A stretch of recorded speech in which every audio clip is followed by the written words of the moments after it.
Hello everyone, and welcome to our Jupiter in Libra series, part 2. As Leroy said, tonight we're going to look at Jupiter in Libra through all of the 12 houses. We have Jupiter in Libra, as you can see, September 9th, 2016 through October 10th of 2017. Before we move into tonight's material, though, first of all, quickly our housekeeping slides. Here at EAN, you can study with us 3 different ways: our free weekly audio podcasts. You can subscribe to our Astro Library, and you can purchase one of our multimedia course segments. Here is a slide on the Astro Library, a dozen plus years of materials, audio, video, conferences, workshops, etc., myself and other evolutionary astrologers. You can subscribe 1 month, 6 months, 12 months, or you can do a monthly recurring that can be canceled at any time. And right now through September 24th, any of these library subscriptions that you choose, when you get to the checkout, you can enter this coupon code Astro Guide and receive a 30% discount. Again, this is through September 24th. You can also purchase one of our multimedia course segments. Segments 1 and 2 are available 3 different ways. You can have materials only, which is having the binders and DVDs sent to you in the mail. You can enroll in segment 1 or 2 digital only, or you can receive them both ways, materials and digital. If you have any questions on our course, you can always contact Leroy at 605-348-5111 or MediaMonk@evolutionaryastrology.net. And we're going to run our course segments at a 50% discount now through September 30th. That's $50 so as you're off. looking, That's $50 off per segment, and that's not only each segment. You can actually order multiple segments and get the $50 discount on each and every segment you order. So, yeah, you said 50% off, so I wanted to jump in. Okay. Oh, thank you. I'm rushing along too fast. But anyway, Mercury goes direct September 21st. Pluto goes direct September 22nd. So if you've wanted to move ahead on your fall studies, and you sure can, whichever segments you choose, you can enter at the checkout the coupon code SOLAR, and for each segment you'll receive $50 off. All right, and one more thing, save the date. We are prepping away for our total solar eclipse and Pahasapa experience here in the Black Hills. Pahasapa is Lakota for Black Hills, and there will be a total solar eclipse August 21st, and so we're planning the event and experience right now, 2 days of lecturing and 2 days of touring. Everything that you see on your screen, we will be looking at here in the Black Hills. So stay tuned. We'll have enrollment coming within the next week or so. And so here we are tonight looking at Jupiter and Libra part 2 through all of the 12 houses. All I'm going to do here is recap the Jupiter and Libra slides from last week. I'm going to do that very quickly so that I can have as much time as possible to get through all 12 houses. So Jupiter in Libra initiates the transit through the second half of the zodiac, which is the other. Libra does not mean balance, rather it is searching and learning the balance of anything. Distortions of Libra can go to the extremes of imbalance with anything, anyone. And Jupiter can stir up and expand these imbalances. Arguments with others, right versus wrong, preaching versus teaching, those famous lines in the sand. It can bring up the extremes of dominating versus dominated in relationships, which via patriarchal conditionings we also know as our sadomasochistic extremes. These imbalances and extremes, though, can be made conscious why Jupiter is in Libra. Venus, the ruler of Libra, rules the ears. Venus rules 2 signs. Taurus is the anatomy of the ear, the ability to physically hear, as well as all 5 senses, including all 5 senses. Hearing is one of them. Venus also rules Libra, which is the psychology of the ear, listening and learning to hear from another person's point of view. So Libra is the archetype that we call the psychology of listening. And Jupiter is going to come along and expand this and give us all kinds of opportunities to take relationships to new levels by this ability to listen. Is it going to bring up this famous feedback loop? This is what I heard you say. Is it what you meant? And then this will actually allow us to give to another person as they need to be given to, because we're actually listening what they want and need and desire versus projecting what we want to give to them. This therefore then has the potential to create mutual giving as each person needs and desires. If we fall upon the less than extreme with Jupiter and Libra, Jupiter, if one potato chip is good, the whole bag's better. Jupiter, excess. If we look at the excess from the less than extreme, victim, masochist, being dominated. This will bring lessons of standing up for yourself, speaking up for yourself, exposing where others are controlling. It will require healthy boundaries. It may require leaving those unhealthy relationships. This is where the psychology of self-worth will need to evolve, however necessary. Jupiter can allow us to have deep pondering of where the origin of this behavior comes from. And are we natural guilt versus conditioned guilt? The natural guilt would mean we were abusive in relationships, so we set ourselves up as less than for a lifetime or few in order to balance that out, versus conditioned guilt, which has been led to believe that we're guilty when we're not, and we've bought into that conditioning, and I don't deserve equality in relationships. There's a need to have a continued, sustained effort to change, moving through the insecurity of change regardless, again, standing up. If we go to the more than extreme of behavior, Jupiter and Libra, it's the victor, the sadist, and the one who does the dominating.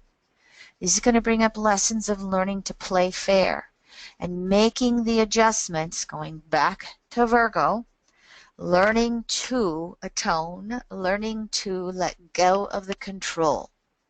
And it's quite possible that those we have tried to dominate will leave us. In its extremes, it can lead to the legal system stepping in, arrest, jail, and the famous revenge actions could take place here. Basically, this is going to be the psychology of honoring others in order to evolve. To hear again the deep pondering of the origins of our behavior, natural guilt atoning versus conditioned guilt. Did we get caught up in lifetimes of thinking we've got to beat up on everybody else or we won't get treated fairly?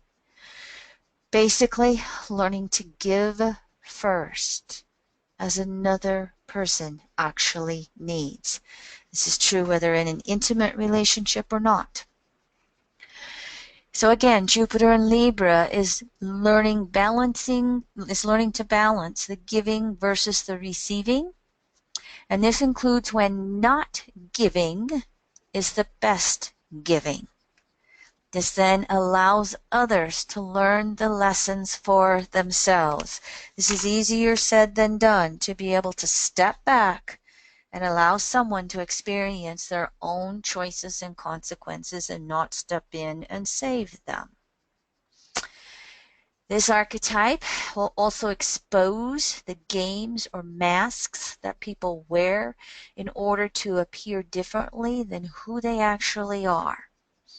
We can put on rose-colored glasses towards others versus being honest about our evaluation of them. We can be two-faced, nice to your face and judging or bitching you out behind your back. We can don personality traits and alter egos in order to be liked. I call it the karma chameleon. Which one of my many personalities should I put on, Libra, in order for you to like me and have a relationship with me? It can also bring up those good old passive-aggressive behaviors, cardinal Libra, mutable Jupiter, versus just being honest and authentic with ourselves and with others. Here, Jupiter in Libra has those famous projections and expectations. We can project ideals onto partners, situations, and experience the letdowns when reality shows up and it doesn't turn out to be what we thought it would. We can project expectations onto anyone or anything and then also experience the letdown again when it doesn't turn out like we thought it would. We can expect everyone else to operate with high morals and honesty and get hurt when we get blown over by someone doing a con job on us. We could do it on others, Jupiter and Libra. There can be communication excesses without action, meaning talk, talk, talk, and no walk, no action, no doing it. Libra can get into those endless debates, attempting to control the movement forward because of the fear of change and taking action. And Jupiter can expand that up, and we can go ask for 50 zillion different opinions before we make a step forward. And the pressure is going to build up cardinal modality, possibly blow up in our face to force us forward. There are lessons in objectivity and expanding our awareness of objectivity. Jupiter and Libra will expose us to a diversity of relationships and their corresponding beliefs that can help us evolve our own belief systems via all of this relationship interaction. If we try to maintain a lack of diversity in relationships over the next year, we're going to maintain and expand those rigid beliefs in general and all of our relationship beliefs in particular. Now, this last point right here can be that line in the sand that we see going on in the U.S. presidential election and the political landscape of the two extremes that we see going on in the U.S. So essentially, there's lessons in learning to expand our social skills and participation with those that are different than us, rather than Jupiter judging them and Jupiter cutting them down and wanting to have the upper hand while we punish someone else for not being the way we want them to be. Jupiter here could get extremely frustrated with any sense of losing its freedom. Jupiter is the fire element, and Libra is relationships.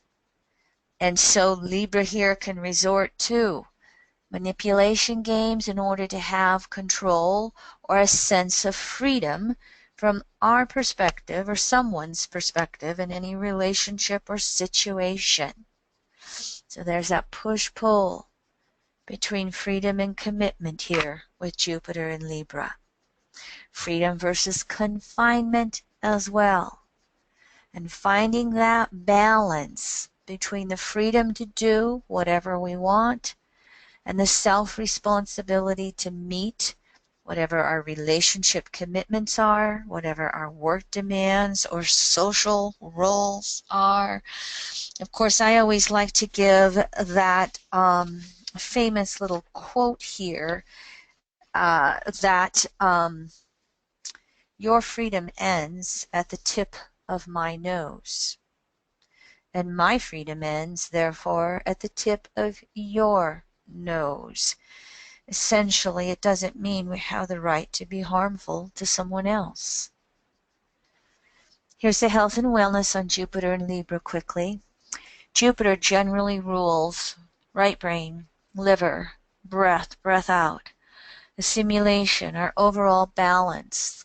Co-rules pancreas, sciatic nerve, hip joints, thighs. Co-rules the thyroid, pituitary gland, prostate with Saturn, Coal rules excessive growth of all kinds, but then whatever is excessively growing, like all tumors are ruled by the moon. And if a tumor starts growing and expanding, that's co-ruled by Jupiter and the moon. Ovaries are ruled by Venus, and if they start getting gross on them, co-ruled by Jupiter and Venus. The general areas of Libra rulership: kidneys, co-rule adrenals with Mars. Of course, the ears co-rule blood and circulation with Mars. Has specific rulership of white blood cells. Low back, ovaries, blood sugar disorders like diabetes, hypoglycemia. Jupiter or Libra rules urinary infections and disorders. And because Jupiter can bring that excessive growth, it can have the autoimmune system going out of balance, meaning we can see increase in autoimmune diseases. We can see increases in infections and viruses and bacteria. Autoimmune imbalances are usually increased white blood counts, and we turn in on ourselves and attack our own system.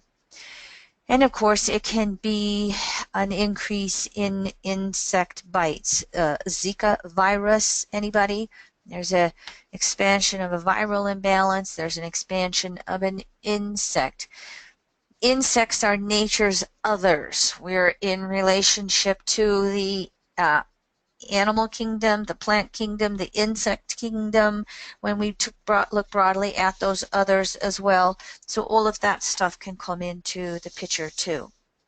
All right, that was brief. Don't count me as being an exhaustive inclusion, but hopefully this is going to give you some real key areas to look for with Jupiter in Libra.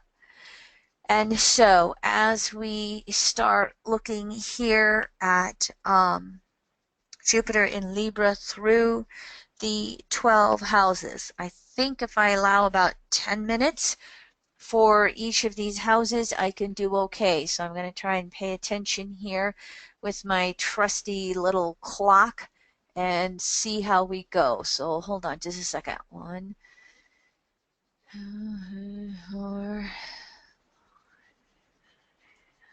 Nope, I'm going to have to go a little less than 10 minutes. I might adjust this class next year with Jupiter and Scorpio through the 12 houses, so that I might break it into 2 90-minute classes, 6 houses each, so that we can have enough time. But I'll do my best to just move through the 12 houses. If you have any questions, you're more than welcome to Q&A Leroy on the board. He'll answer as best as he can. He'll interrupt me if there's any specific questions. Now, if we look at Jupiter and Libra through the first house, it's going to have an opposition to Uranus in Aries in the 7th, and it's going to have a square to Pluto in, do I have this right, in the 10th house, or did I do this just the opposite? I thought I did. Okay, hold on. It's the opposite. It's 4th. I'm going to have to change all of these. Somebody tell me if I'm wrong, but I think I just did it all the opposite. I apologize for that. Mercury retrograde. I thought I had it all so nicely figured out. Let me do this again. Yes, Pluto has to be in the 4th because Uranus has to make a waxing square. And Jupiter has to make a waning square to Pluto. So, excuse me, but I'm going to correct this live on the classes so that you guys all know where it belongs. Sorry about that. I just went through and did numbers. When we have Jupiter and Libra in the first house, each of these houses we're going to look at the distortions, natural expressions. The distortions here are going to be extremes of selfishness, first house, and or enmeshment, Libra. This will be classic because what we have here is the signs on their opposite houses. So this is really going to bring up that freedom versus commitment. It's going to bring up all of the passive aggressive vacillations. Libra's going to want to be passive and nice and get along, and that first house is going to want to bust through. So it's also going to then expand those dominating and dominated scenarios with our family, with our parents or children, with our co-workers, with our partners, with our friends. Again, Libra, you got to expand that diversity of relationships to be anybody we know beyond a casual nature. It can bring up sexual violence, initiating or receiving. There can be violence buildups in general because Libra, again, is trying to keep a lid on it real nicety nice. And that first house just builds up all that Martian pressure. And it can come busting out. Verbal violence, physical violence, emotional, mental violence. Libra can have the upper hand, and we may see a lack of initiative. We can have the initial startups, but no follow through unless someone else is holding our hand. We can see narcissism here. Jupiter Libra first house, you know, my opinions and my beliefs are more important than yours. And what I need in relationships is more important than what you need.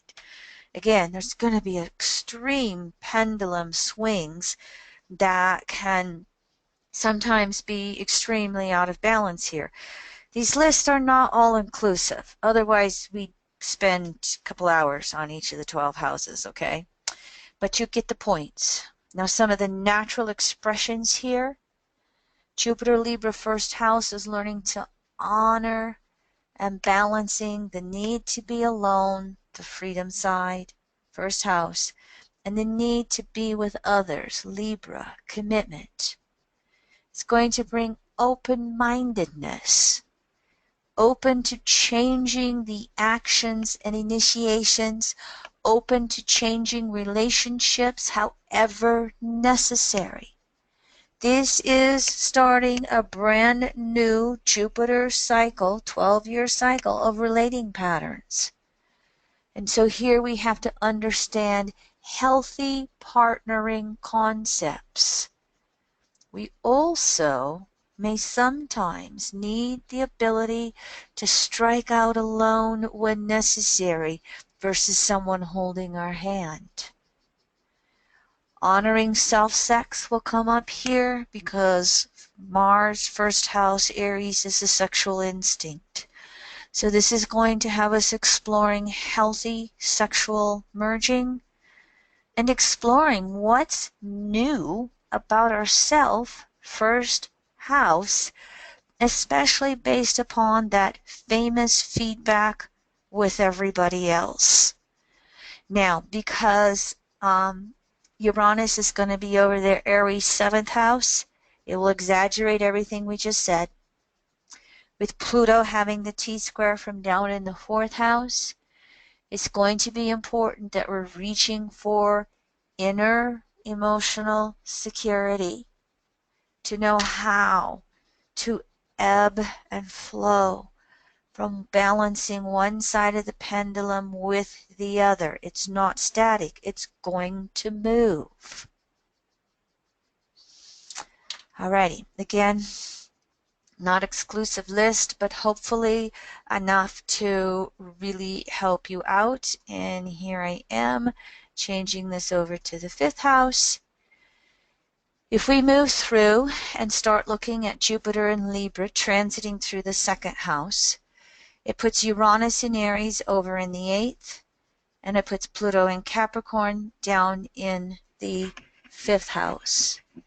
Now, the distortions that can start to come here, because we're going to have a double Venus signature, 2nd house Taurus archetype, we can get all caught up in that outer show with no substance underneath it.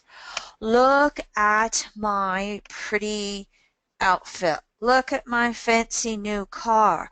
Look at this handsome man on my who on his what is it on his elbow. I could say on my elbow.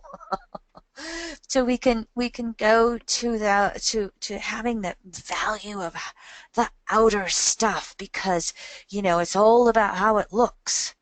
So that means, again, we can have all these materialistic values come to the forefront versus honest relating, versus inwardly looking for values.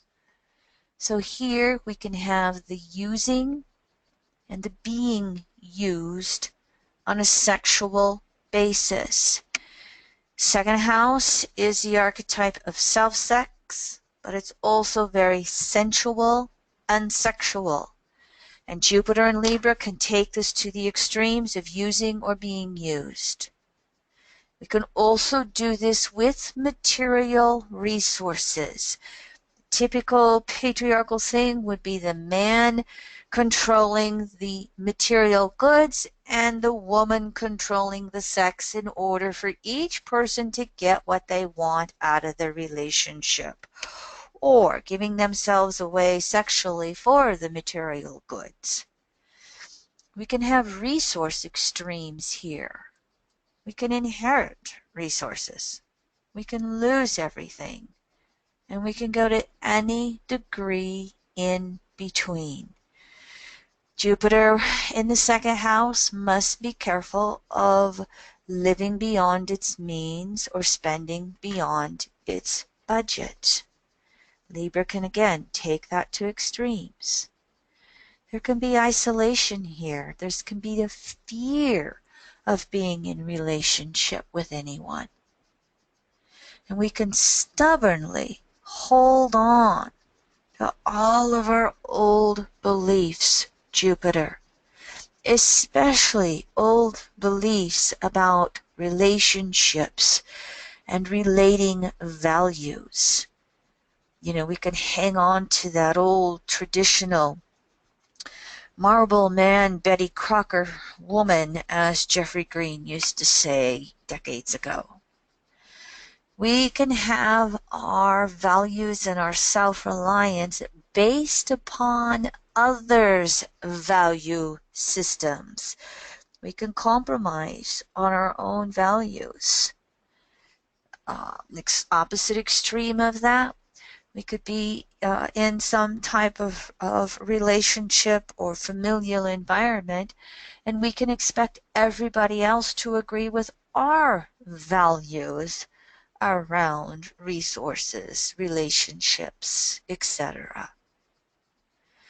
Some of the natural expressions that we will be evolving into with this house signature is deepening and expanding our relationship values, being able to recognize those second house limitations, and Jupiter brings about consideration of new values. We can also be looking at having healthy sexual boundaries versus, again, as we said, with the distortions, the using or being used, the controlling or being controlled sexually. Here there's going to be equality sexually, healthy sexual boundaries, values. We will be balancing, meaning giving and receiving of our resources as necessary. There's many different ways in which that can go. We can hoard and not give to our significant other in a relationship. They could do the same thing with us. How can we actually learn to balance that? Maybe someone comes to the relationship with, less financial resources, money in the bank, but they have other talents. They're nurturing, they're caring, they do everything they can to be providing for their partner and understanding and listening and giving. And again, this doesn't have to be gender specific, but you get the point. Here, Jupiter in Libra has to learn how to live within one's own means.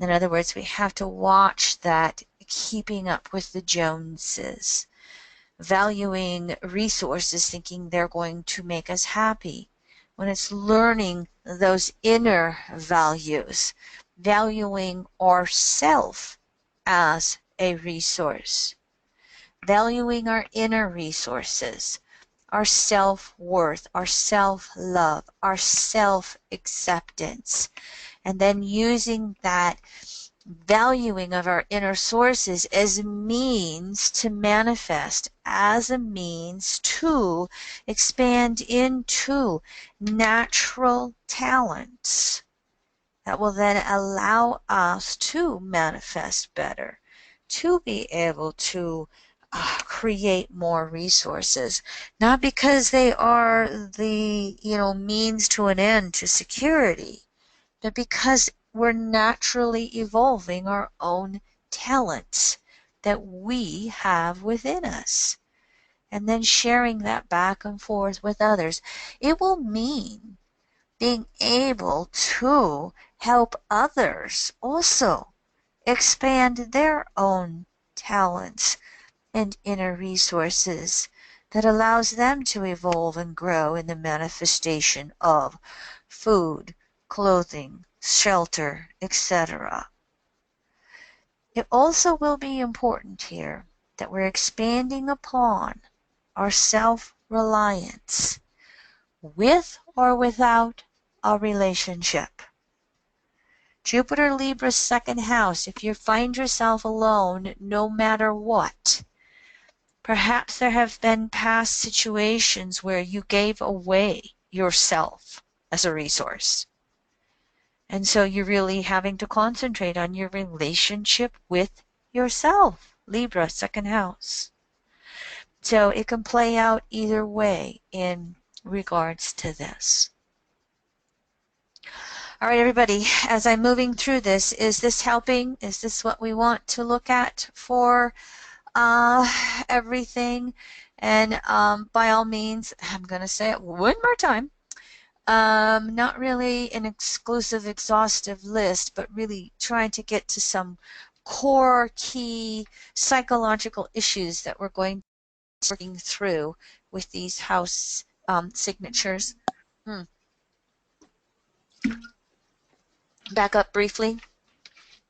If, of course, Jupiter Libra's in the second, Uranus in Aries is going to be in the 8th house.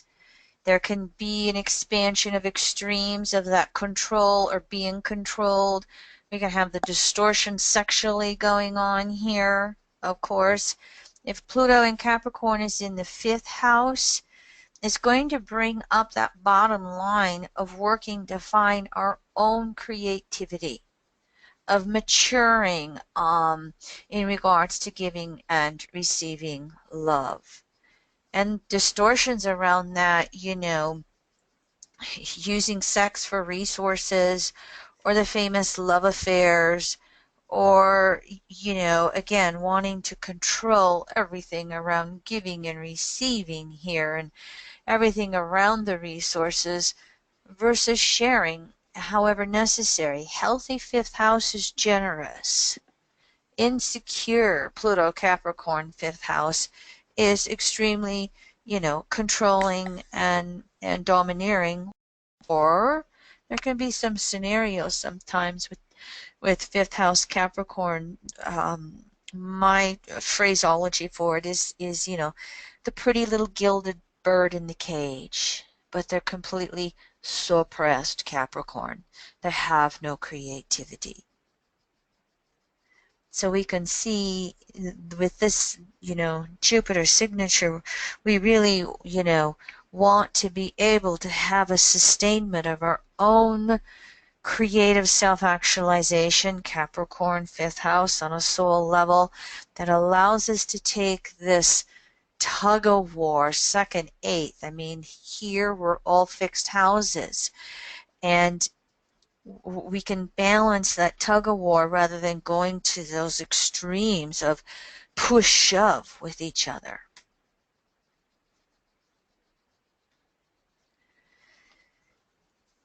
Jupiter, Libra through the third house. Some of the distortions here, we really can have those, I call them two-faced communications.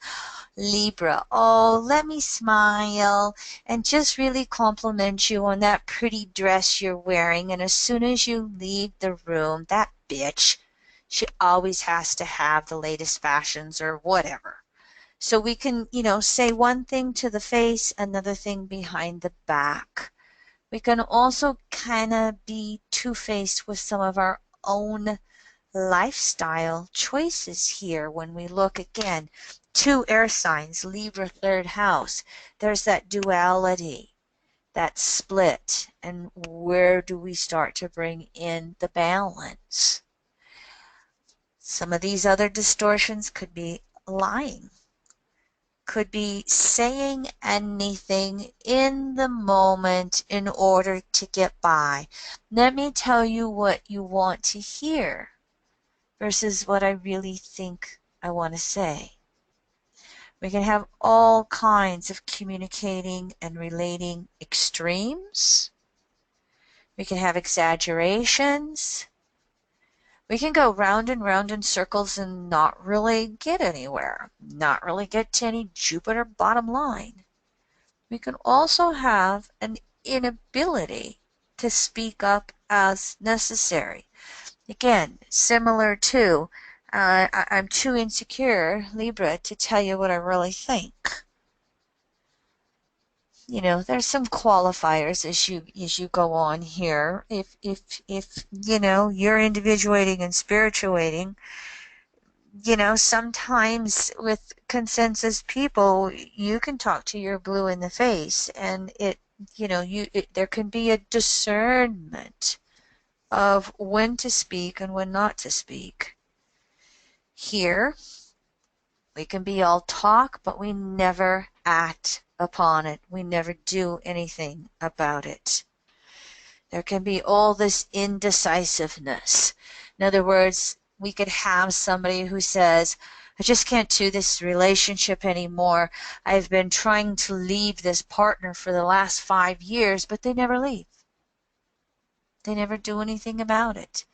Yet they talk about how the relationship is unfulfilling or whatever. We can have mental confusion. We can be too influenced by what other people think, by what other people say, by what other people believe and value. We can allow ourselves to just kind of be run over here, as well as trying to run over others and influence them what to think and believe. You can get a little bit of a scatterbrain here. Jupiter's right brain, third house is left brain. So we can have all that brain switching back, forth, back, forth, back, forth. And, we just sometimes, throw our hands up in confusion. I don't know what to think. And really, what can be going on here then? It's Jupiter, right brain, intuition. This is the gas to the sign in the house, so to speak. And so we've got to learn how to quiet down that left brain and really listen to what the intuition has to say through all of the chatter, inner and outer. So natural expressions here with this third house transit is taking the time to think first before speaking. That psychology of listening, we're going to get triggered and we're going to want to interrupt and argue what we think. And can you take a deep breath and just listen, process, ponder before opening mouth? The good old little saying, there's a reason why we have 2 ears and 1 mouth. That belongs in this signature right here. We're also going to be learning to express ourselves in new ways. We're going to be learning to communicate in new ways. what's that saying? I don't learn anything when I'm the one doing the talking. And so, can we listen to others' opinions and beliefs and values and perspectives? And perhaps there's something new that we might want to incorporate for ourselves. There is a need to have absolute honesty with ourselves. We can be lying to ourselves here as well as others. And so if we're learning to be absolutely honest with ourselves, that will follow through then in learning to do that with others. I realize that I perhaps may be saying something that might upset you, but I feel like I just need to honestly communicate to you. I need to give you my feedback on this. You can agree or disagree, but I feel the need to share this with you. We are also, here again, learning to deeply listen, Jupiter, Libra, to what others have to say. Does not mean we have to agree. We can disagree, but can we hear them out from their perspective? This will bring in that giving and receiving. As well, knowing when to speak and when to be silent. When you have that evolutionary discrepancy, sometimes you just have to know when to detach and let it go, because they're not at a point of being able to hear whatever you are trying to say. Here it's all about exploring new ideas, new relationship patterns. We can bring new relationships in here. What are relationships but communications? And what is such an important foundation of a good relationship? That ability to communicate back and forth. Jupiter and Libra may get these conceptual ideas about relationships. How well can we actually communicate what we are conceptualizing? We also have the necessity to point out the lies. Lies in others. When we sense somebody's lying to us, the physical evidence is right there in front of you while they're saying something else. And Libra wants to buy into it, and then all of a sudden you're like, wait a minute. It's right there in front of me. And we have a right to point it out.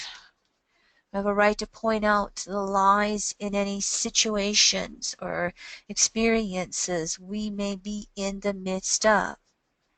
In that same respect, we need to expect the same from others.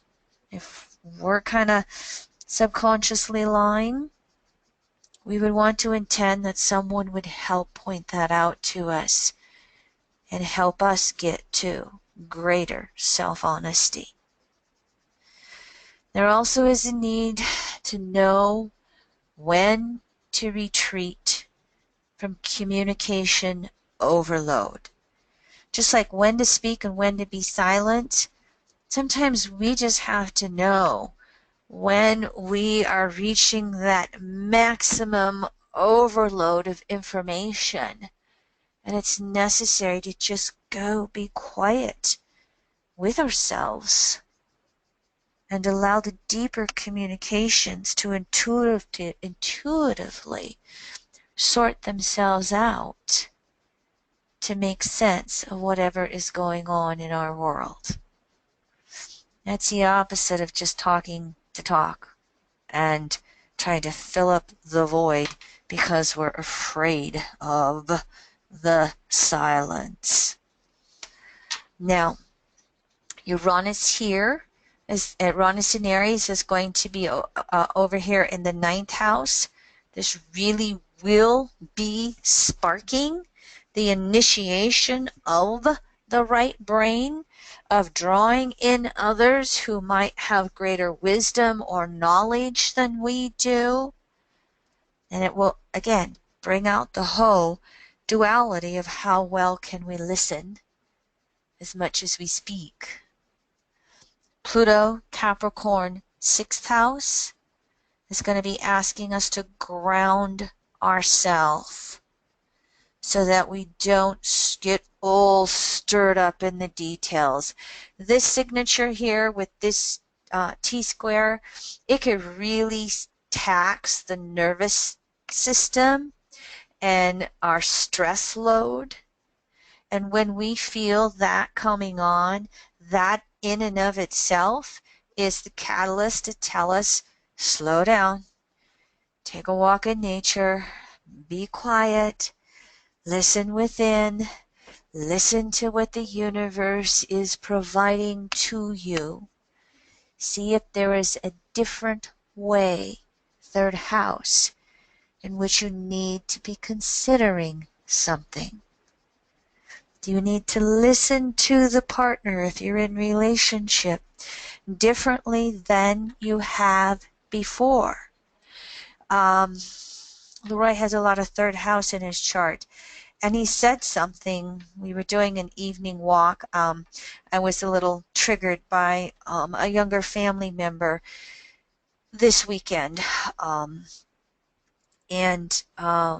So I was really in a funk yesterday. I was in a vacillating between a mini depression and anger at some of the choices and experiences that this young family member had created for herself. And we were walking last night, and Leroy, you know, he was doing very good at checking in with me. How are you doing, honey? How are you feeling? Anything you want to discuss or talk about? And he complimented me, and he says, you know, you got a lot of water in your chart, and you tend to feel things real deeply, and you just go right in it. And he says, I noticed, though, that you seem to process through it a little more. I don't remember what exactly he said. You process through it a little more completely. He says, I gloss over it, and then it takes me longer. I realize that I really didn't deal with the issue. I have to go back and revisit it. And I'm talking just about the communication point right here, not about necessarily houses or signs. And I was like, wow, that was an interesting concept for my sweetie pie to recognize about how the two of us process. And neither one of us was right or wrong. We just recognized a difference in how we processed through upsetting news.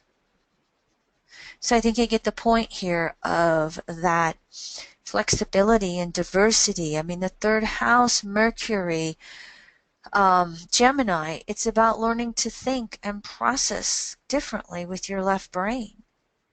And Jupiter's going to be opening that up. And it's going to naturally come through communications inwardly and outwardly. Okay, I'm just rattling along here, Leroy. So, again, you are always welcome to interrupt if you feel that there's something to ask, or if you have some perspectives that you'd like to share, Leroy, by all means, honey, you're welcome to speak up, because your opinions and thoughts and beliefs and values are just as important as mine, Jupiter and Libra. So as we look at the transit through the 4th house, then some of the distortions here is, of course, Libra, 4th house. It's going to bring up the whole emotional neediness equation, which can lead to manipulations with others. I want you to like me. I want you to take care of me. I want you to make me feel good. And, you know, I use this word manipulations. We think of it as a Scorpio word. But when I look at Jupiter and Libra and how it can exaggerate or lie or do the Libra, you know, karma chameleon, that still, ends up being a manipulation with other people. And so here there can always be the need to be right on emotional levels. Or my needs are more important than your needs. The emotional extremes start to come in here. And we always have to have one person, their emotions run the household, be it parent and child or partners, or be it the co-workers in the office. We can have emotional exaggerations. We can go overboard about anything that's going on, or happening. Somebody said XYZ and oh my gosh, they did not realize how much they hurt my feelings. Who knows what the emotional exaggerations can be.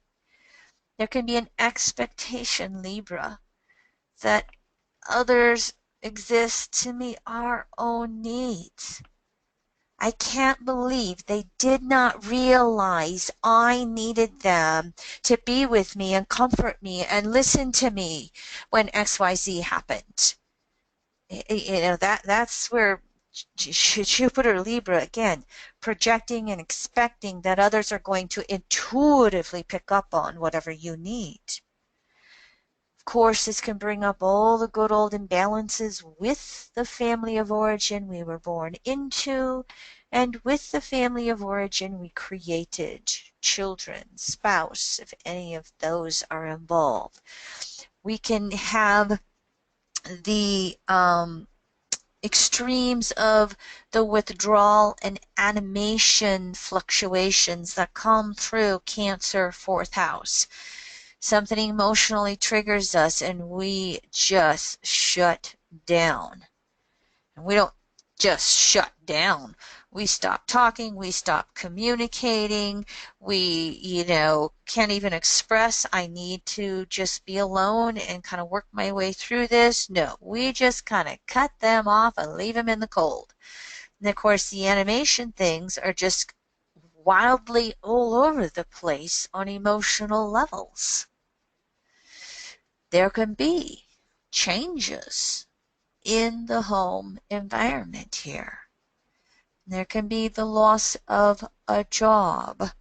Uranus in Aries is going to be in the 10th house. There can be sudden upsets going on in our work environment, or our spouse could lose their job. We could find divorce coming out of the blue, or a relationship ending out of the blue with these archetypes. We could see our parents possibly transitioning, or even the loss of a child in its real extremes. All the gender issues will go on here. Somebody may come out of the closet. Somebody may be exposed. Somebody may be exposing on the gender issues and realizing in a midlife crisis that they no longer orientate to the opposite sex, they orientate to their same sex, or vice versa. You can have someone who is LBGT and actually meet someone of the opposite sex and move in that direction. It will bring up all kinds of relationship scenarios and the corresponding emotional tumultuousness that goes with it. And so it's going to be important here that Jupiter in Libra in the 4th house recognizes that they are responsible for their own emotional security and happiness regardless of relationship scenarios.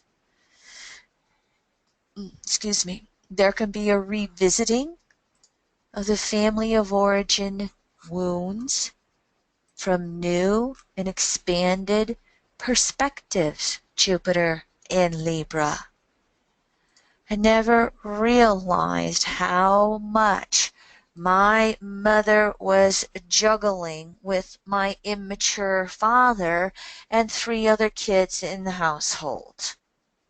Whatever the expanded perspective is, whatever the deeper emotional understanding is, we can bring some Libran objectivity into family of origin wounds. We can also bring that into all of the familial wounds that we have projected and carried forward into the family we created. Oh my gosh, I didn't realize I was acting just like my father. Wow. Well, what can I do differently here? How can I be a different parent to my child than my father was to me? It's recognizing that it is the inner home that is more important than that physical home. The physical home will be a reflection of our inner home. And of course, Jupiter wants to expand us into this deepening awareness of our own emotional self-reliance. Regardless of any upsets in the outer world, Uranus in the 10th, regardless of what Pluto and Capricorn disrupts in the 7th house of relationships, that deepening emotional self-reliance could easily bring up the career and job and work arena as much as any of the relationship scenarios going on. It can be as simple as drawing new people into our world. Pluto, Capricorn, 7th house, Capricorn 7th are both cardinal archetypes. Drawing in new relationships that expand how we look at everything on an emotional level. There's a need to have a balancing of our inner male and female, regardless of our gender. And as we balance the inner male and female, it's balancing those emotional needs for both our male side and our female side. Remember, as we expand in consciousness and come through eons of reincarnation through both genders, the the wise soul, the ascended master, the avatar, becomes more and more androgynous. They balance both their inner male and female. We can really open up to where that's a next step for us with this signature. Of course, there's going to be a need to hold healthy boundaries with others and for others. I'm going to put that word with in there. In order to oh, I did do it. In order to emotionally process. So this is where, in its natural ways, and especially with this T-squares, we would naturally want to hold a healthy boundary for someone else so that they feel safe enough to emotionally process. We would want them to hold a healthy boundary for us so that we can safely emotionally process. And we just want to hold healthy boundaries with others in general. In other words, we can't run around playing the eternal mother to everybody if we're not taking care of our own emotions. And here again, especially with this T-square, this is really about expanding inner security, our relationship with our inner self, as all of the outer world changes take place.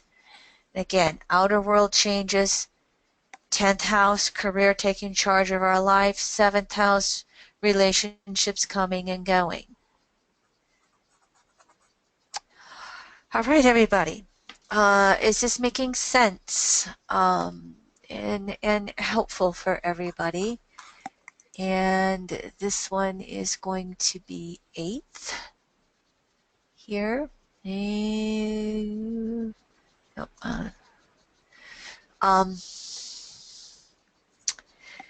we look at Jupiter in Libra transiting through the 5th house, some of the distortions that we may see is all of the relating drama extremes. Trauma, 11th house, Uranus in Aries is in its own house. Drama is Jupiter taking everything of the 5th house to its dramatic extremes. Going overboard with whatever relationship situations are going on.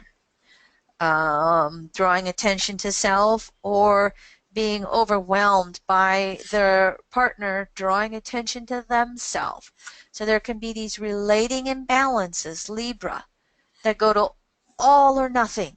This is the fire sign, 5th house. Think of Leo. When a Leo falls in love with you, it could sometimes just be totally overwhelming because, oh my gosh, they just go through it to it with 200%. And then when the excitement wears off, it's like, where'd they go? So we can get these relating imbalances going on here. There can be the good old 5th house, excessive risk taking. Jupiter gets excited and it just wants to gamble. It wants to take the risk. Doesn't matter what it is, whether it's a relationship or some new creative project, something we want to do for ourselves, 5th house. If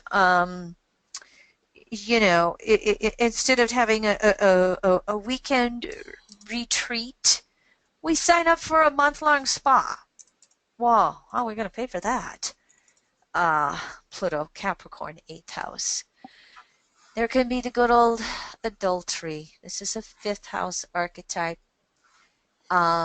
Squares to the 2nd, 8th, sexuality.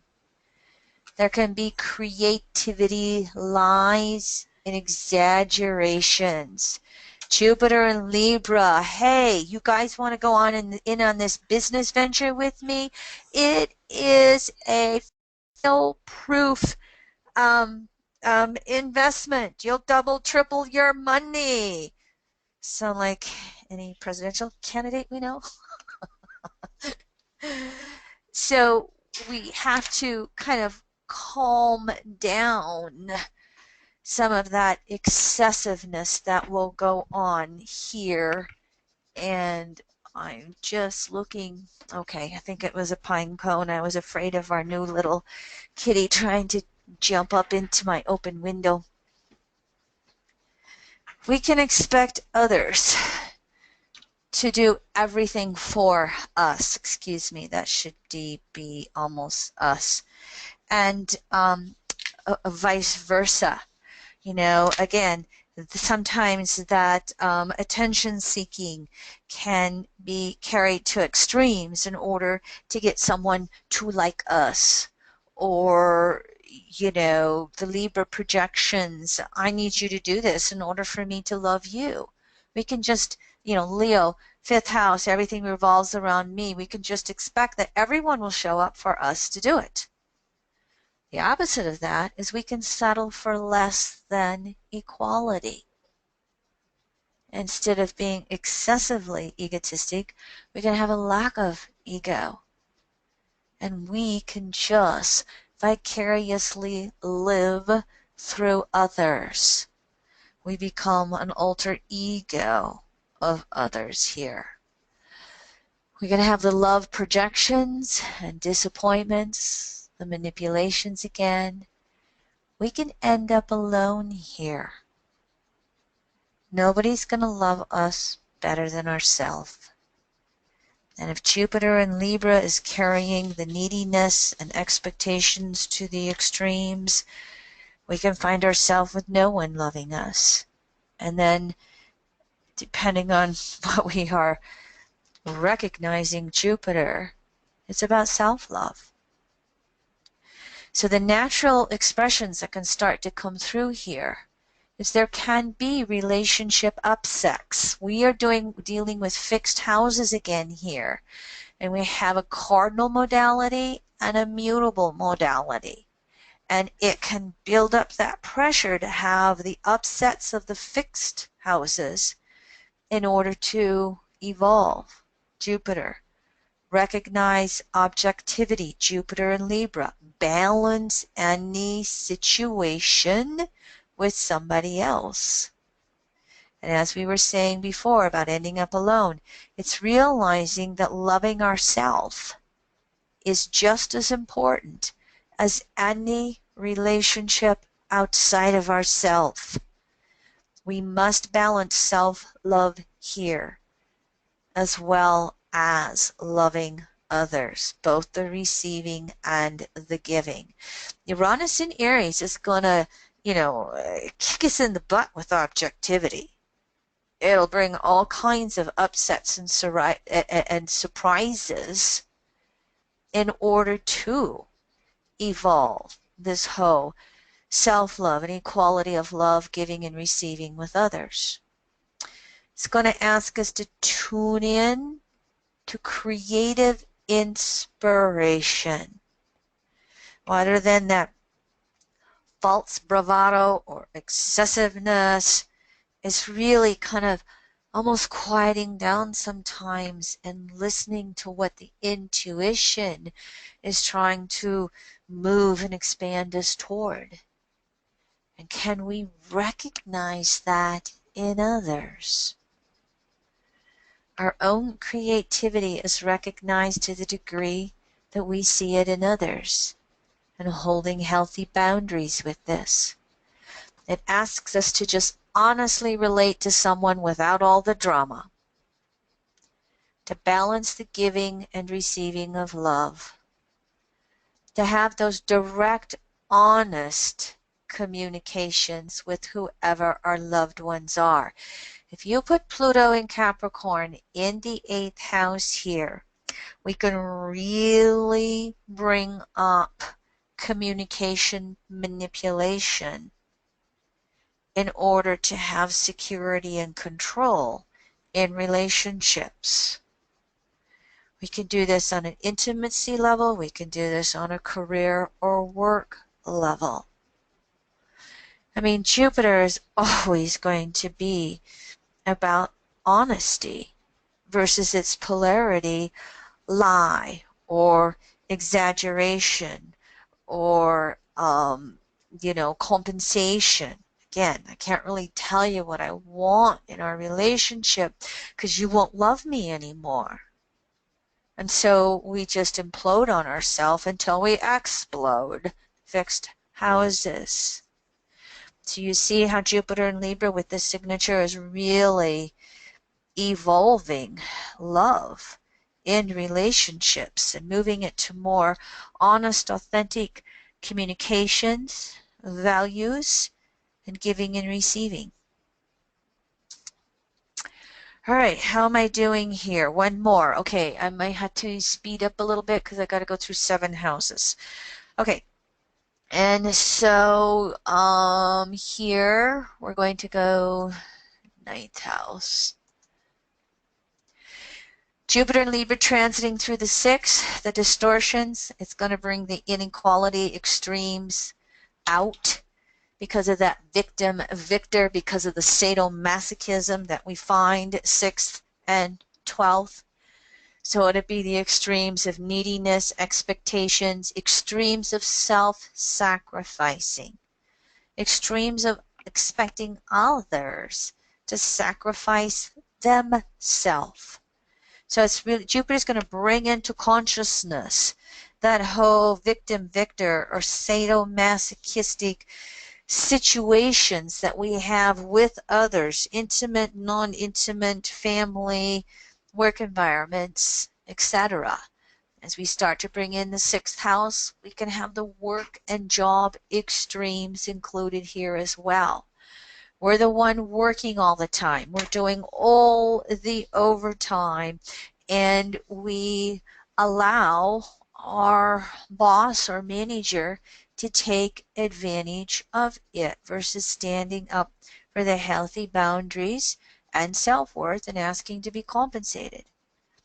We can expect others to overwork themselves in order to help us with whatever our goals or expectations are in a work environment.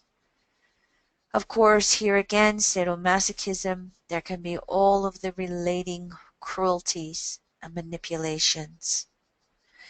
We can cover it up with know-it-all syndrome. You know, Virgo can go in, their sixth house can go in and analyze all the details, tie it to the Jupiter intuition and Libra communication skills, and, you know, we're going to outdo anybody here. And, you know, I got to come on top because I'm too insecure. I can't recognize my insecurity. So we subconsciously are always trying to be perfect, trying to know it all. It can make us quite argumentative. We can have that come back at us as well if we're on the selfless inequality here.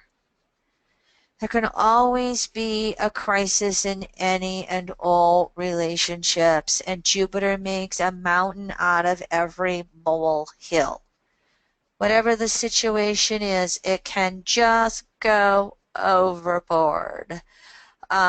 Bless her soul if she's listening, because we used to laugh about it a lot, but I used to have an assistant who had Jupiter in the sixth house.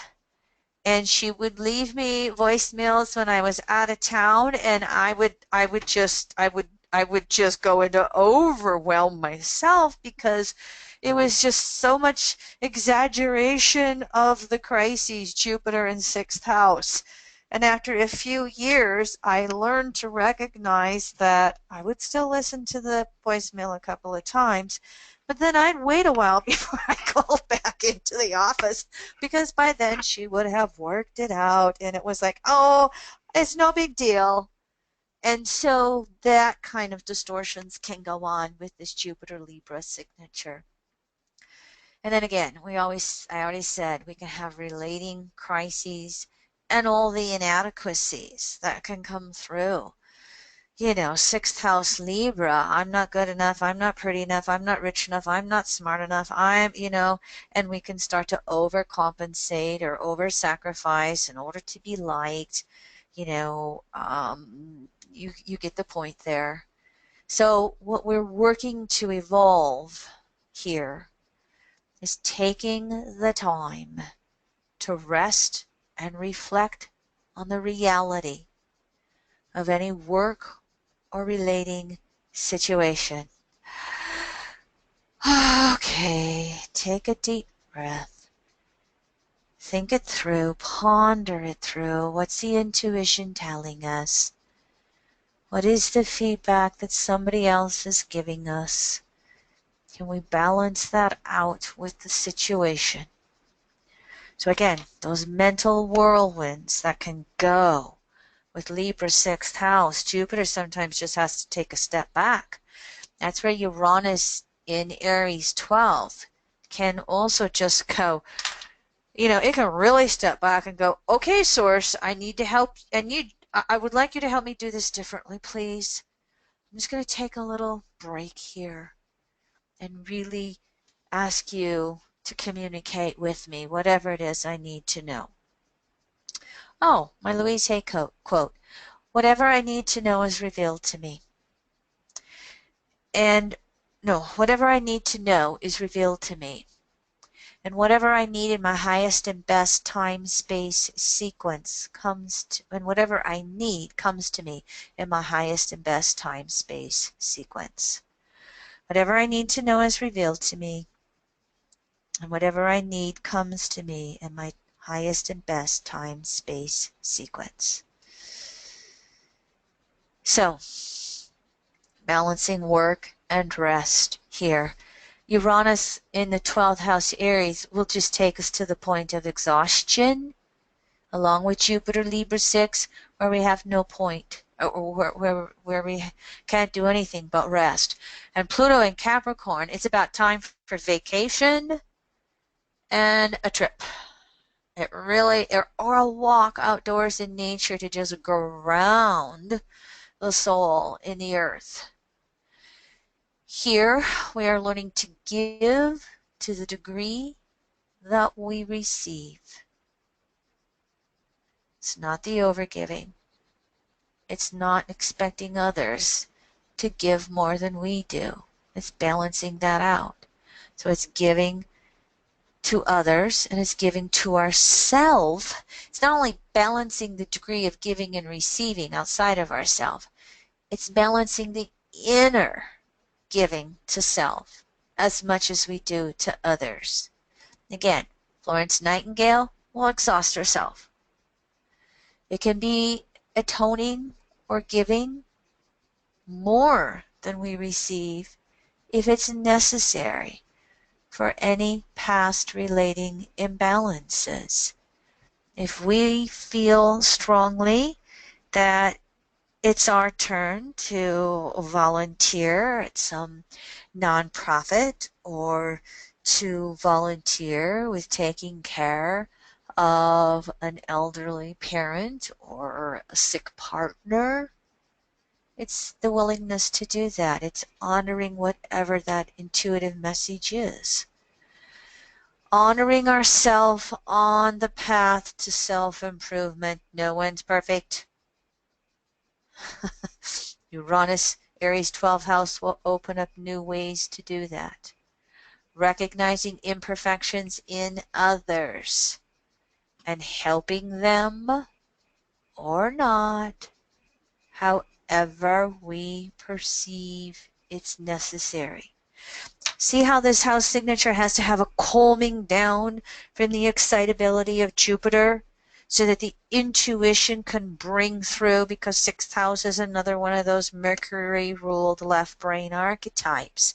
And this is where again we can get in those mental circles, round and round, crises, expansions of everything. And if we learn how to balance that downtime, that rest, that allowing of intuition to come through, we can learn to intuit what's highest and best for all concerned. And of course, these signatures right here is learning to honor all species.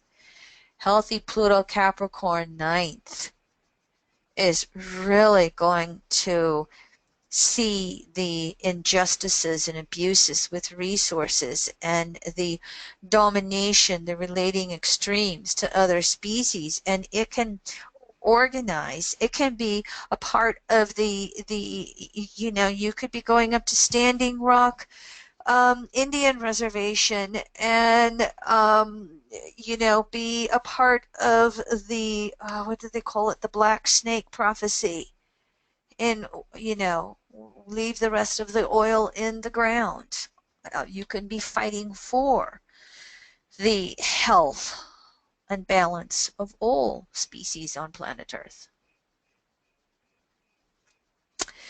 Seventh house here, this is going to be all of the Jupiter in Libra archetypes that we have spoke about. Here's 10th house. So the distortions, relating extremes and inequalities, of course, the projections, expectations, comparisons, Pollyanna attitudes, exaggerations, the passive-aggressive, the two-faced relating and communications, the relationship, lies, cover-ups. We can have polygamy, adultery, the philanderer. We can have surface relating with no depth. We can have the good old conditional loves. I will love you if. We can listen as much as we need to in order to manipulate or control. I am going to go through this archetype a little faster, because if you have Jupiter and Libra transiting the 7th house, everything we've been speaking about for these 2 webinars is what you're going through. You just print out the PowerPoint slides or all the Jupiter and Libra slides. The natural expressions are going to bring relating upsets and losses. in order to establish honest, equal relating. And again, within the diversity of our relationships, beyond just the intimate partner. We will be re-examining relationship values in all types of relationships. What is important to me in my relationship with my boss or my employees or my coworkers? What is important to me with my partner or my parents or my children? What's important to me with my friends? There is a willingness to be alone instead of settling for less than. This is the Uranus-Aries first house. And we can be kicked over to the first house and forced to be alone if we're too much into the enmeshment and codependency.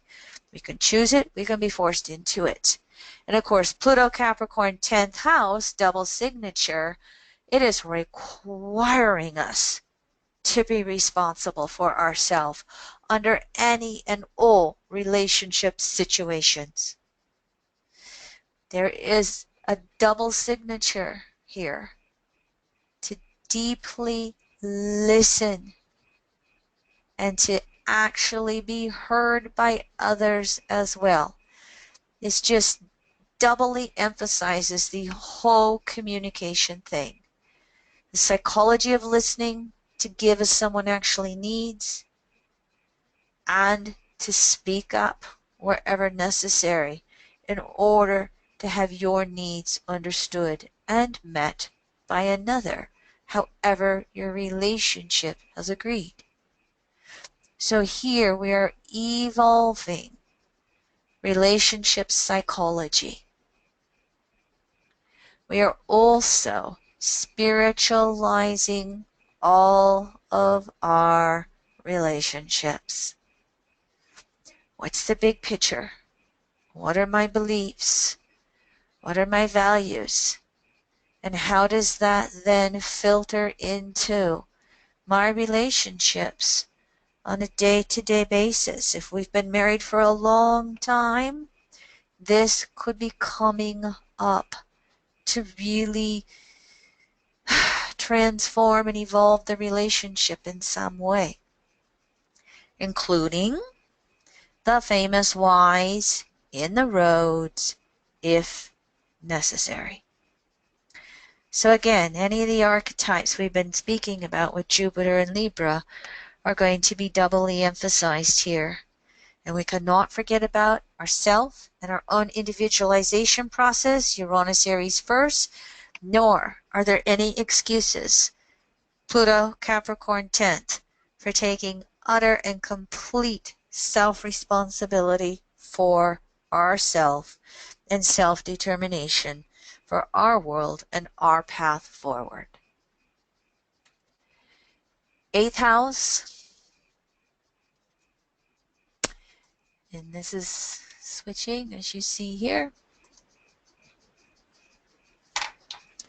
The distortions, this is going to be the worst of the relating extremes. The 8th house, the Pluto house, taking everything to extremes. It's going to just expand Jupiter and anything to do with relationships, the manipulations, the control games, the obsessions and compulsions, the power struggles, the entrapments, any sexual inequalities or abuses, receiving and implementing, the betrayals of trust and abandonment, usage only for the duration of getting our own needs met.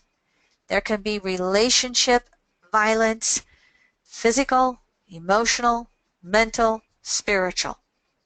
All 4 levels here. There can be psychological abuse in relationships, both receiving and initiating. We can present ourselves as a know-it-all in relationships, especially for security reasons, and especially because Jupiter Libra 8th house has that ability to psychologically penetrate to the core of any partner, and then use that to control or manipulate, presenting ourselves as the guru, the teacher, the healer, the psychologist, the counselor, the one who offers security in return for control, not wanting to look at where we have our own insecurities. Eighth house, shared resources. There can be resources abuse, con games lost. The partner can rip us off. We can rip the partner off. We can have the upsets. We can have the opposite. We can also have the inheritances going on here. Natural expressions.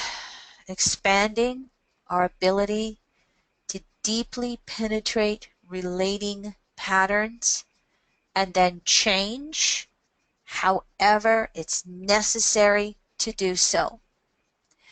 We can penetrate to the psychological core of any partner, and we can use that to empower them.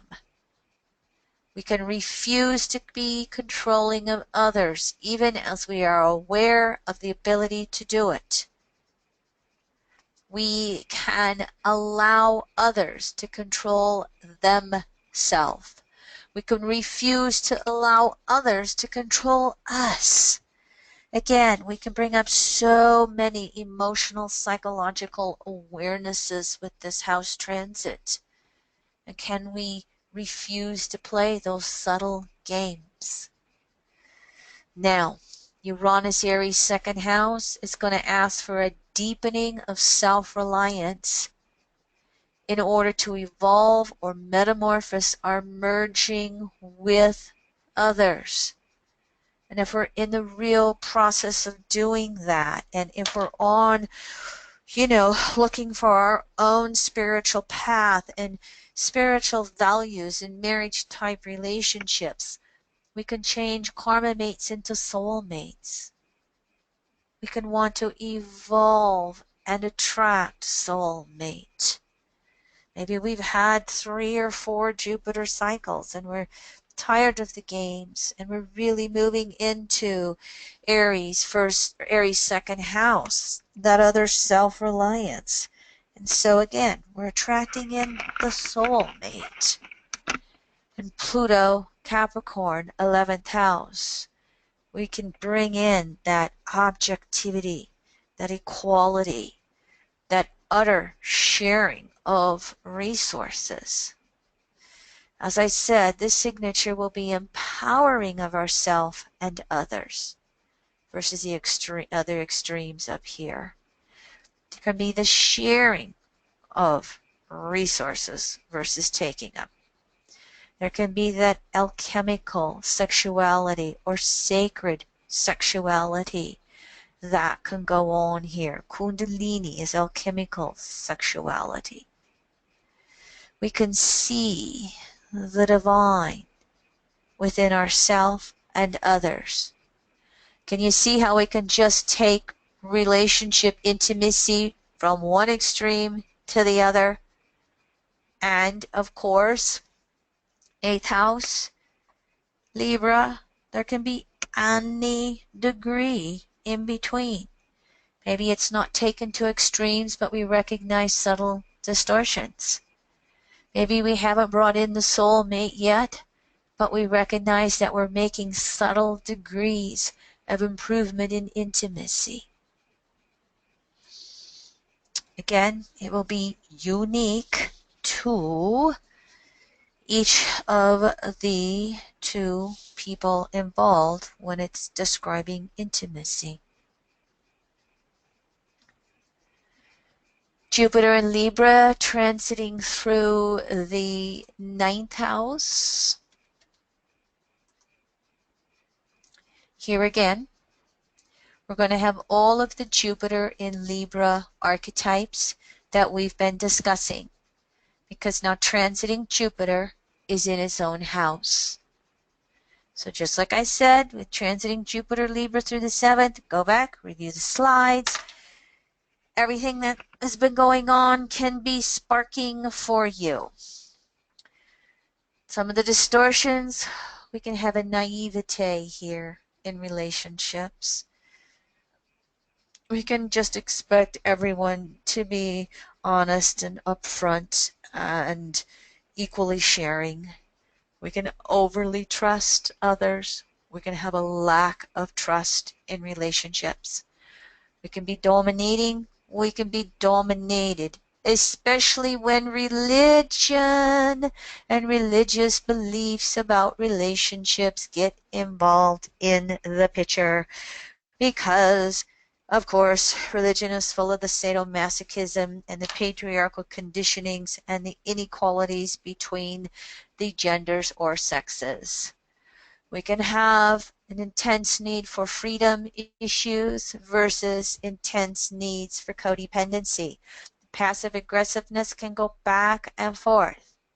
I want all my freedom. I want my partner codependent on me. Or living vicariously through our partner where they do whatever the fluff they want.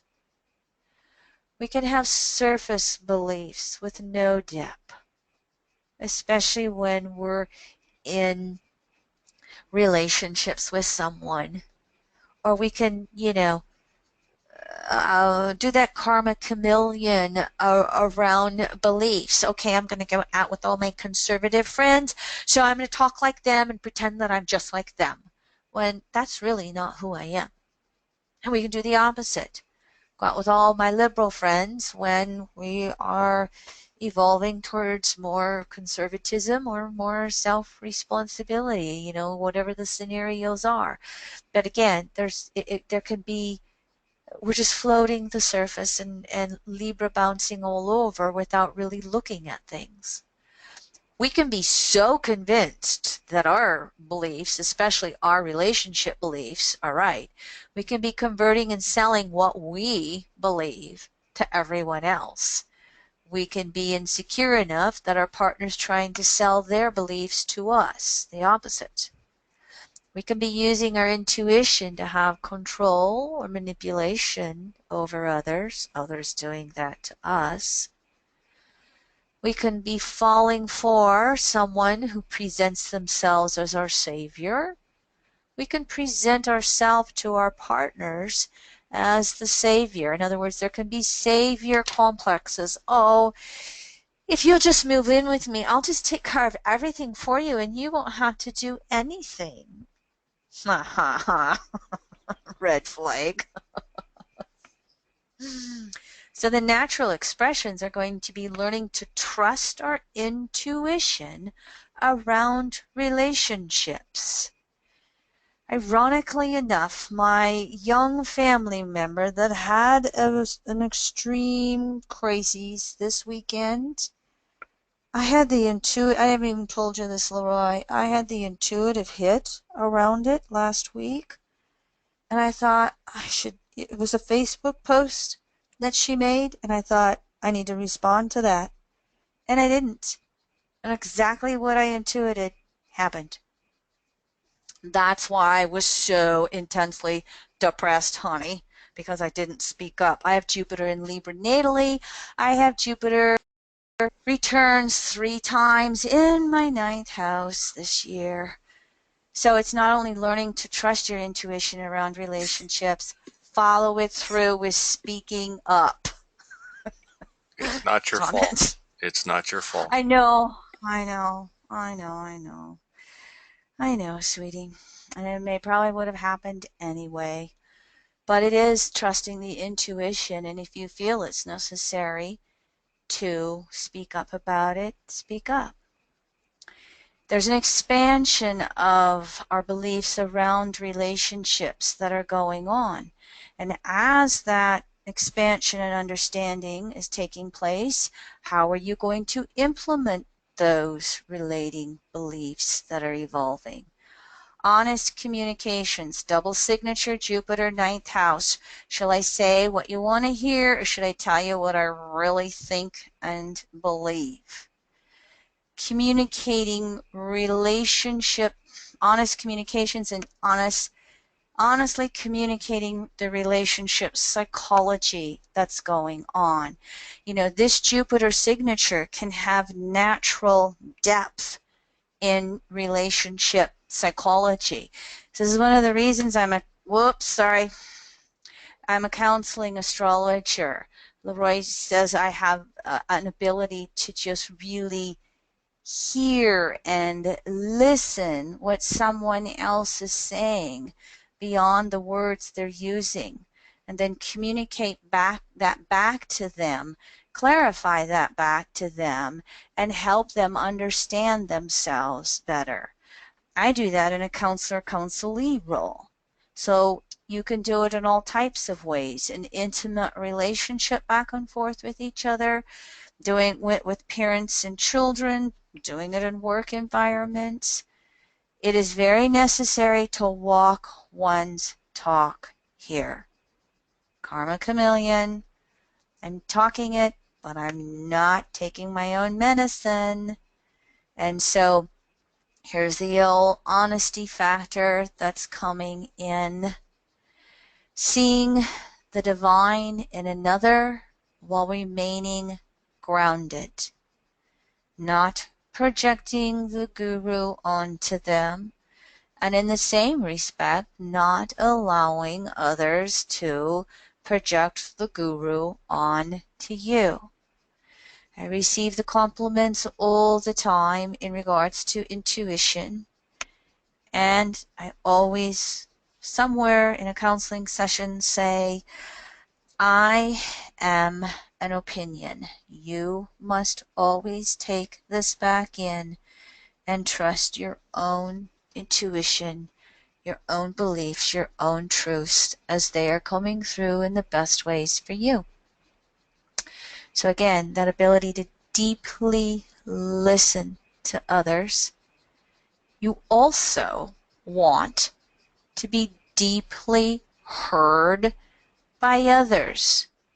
My husband has to put up with me around family environments when they don't understand me and they don't have an ability to hear me. Nobody asks, what's going on for you at work, Kim Marie? Do you have any projects? How's work going for you? So evolving that to where sometimes if you're more on the listening end here, that sometimes you speak up. And for instance, I went out to a birthday party this weekend with some, they're moving into friendship mode, even though it's all across the board in regards to evolutionary consciousness. Basically, this circle of friendship is evolving because they are all wives of my husband's golf buddies. And believe it or not, yesterday, as we were at a birthday luncheon, I actually had these friends asking me questions about my work. Oh, you're doing a webinar tomorrow night? What is that? How do you do that? What do you talk about? Where do your people come from? It was actually kind of nice that somebody was actually, for about 10 minutes of the 2-hour luncheon, they were actually interested in what I do for a living. So that ability to balance that out, the listening as well as speaking.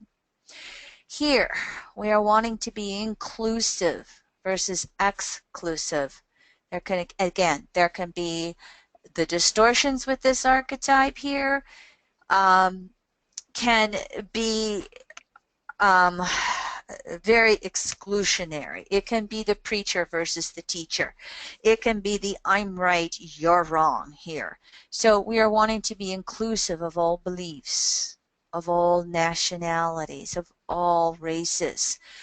Jupiter in the 9th is going to put Uranus Aries in the 3rd. It's going to increase the diversity of exposure to different beliefs, different nationalities, different races, and do we include versus exclude?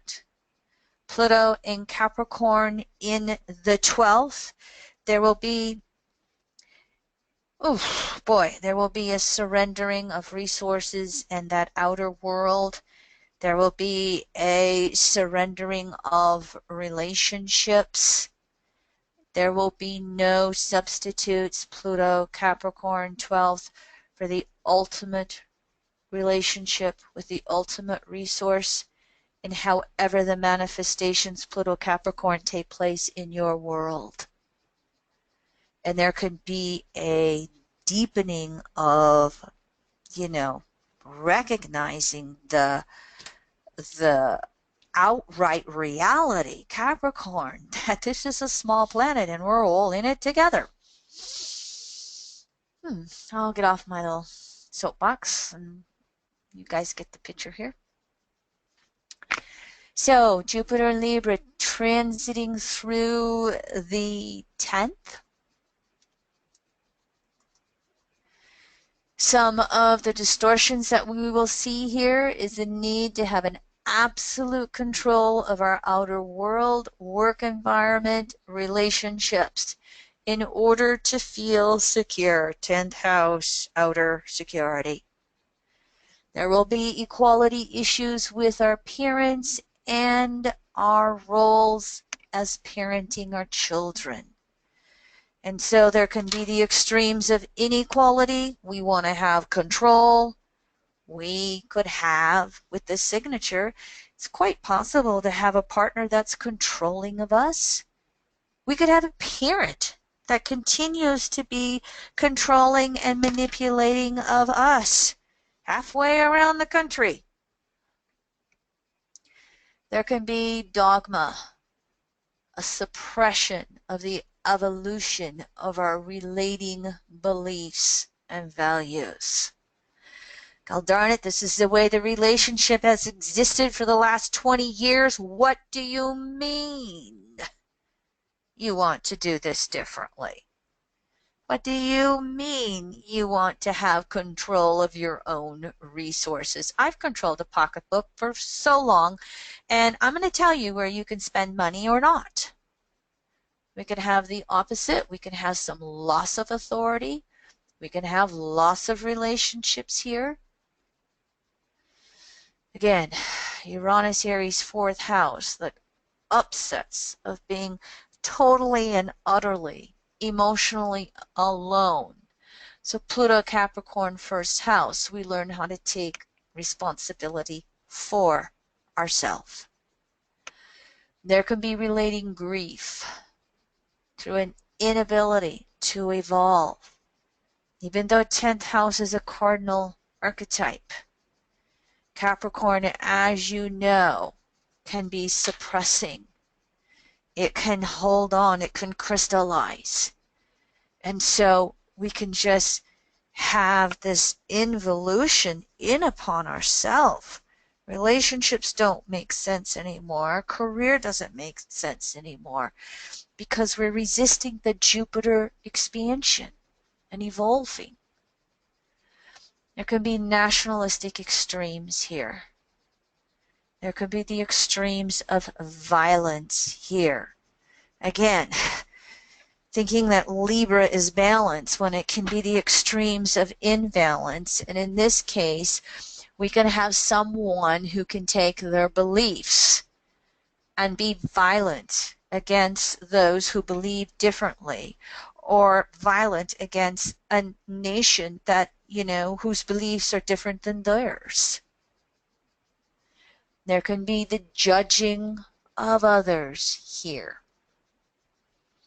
There can be the being judged by others. There can be the suppression of emotions in relationships.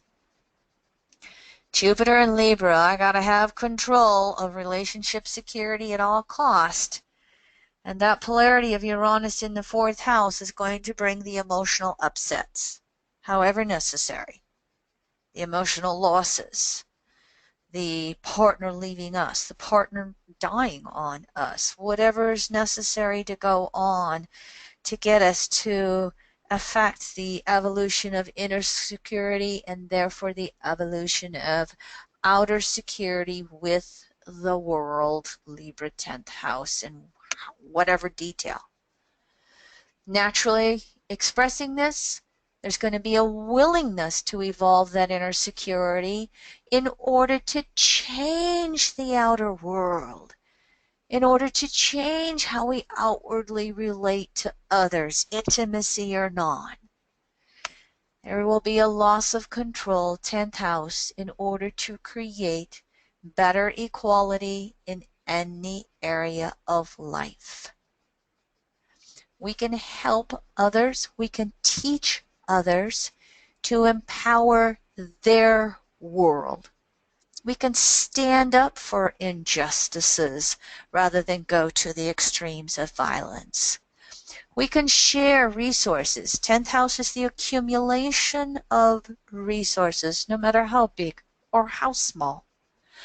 We can share resources as intuition and life necessitates. 10th house, parental environment, we can also be the recipient of others sharing resources with us. However, it necessitates. There can be inclusive leadership roles versus all of that judgment and excluding that can go on in distortions. We can expose human-made conditionings, 10th house, 10th following 9th Jupiter, that are distorting our natural spiritual laws and principles. It can be done with Jupiter in the 9th. It can be done with Jupiter in the 10th. There has to be an evolution here of how we are going to move through our understanding of the laws that come from our philosophies. There can be evolution of relationship laws. These can be the people who can fight for the LGBT causes. All of the inner male-female stuff that we talked about with the 4th house transit are also true with the 10th house. All of the balancing of inner male-female, all of the social justice for LGBT, gender rights, sexual rights can go on here as well. We can have the evolution of realizing, wait a minute, I am having a same-sex attraction versus heterosexual or vice versa. All of that stuff can go on. There will be a tendency to be more suppressing of it here in the 10th house. And so there might be those outer, inner emotional shocks that'll come along that throw us, Pluto Capricorn, in upon ourselves. And then hopefully have us evolving outwardly again and walking our talk, moving beyond the suppression and actually doing it.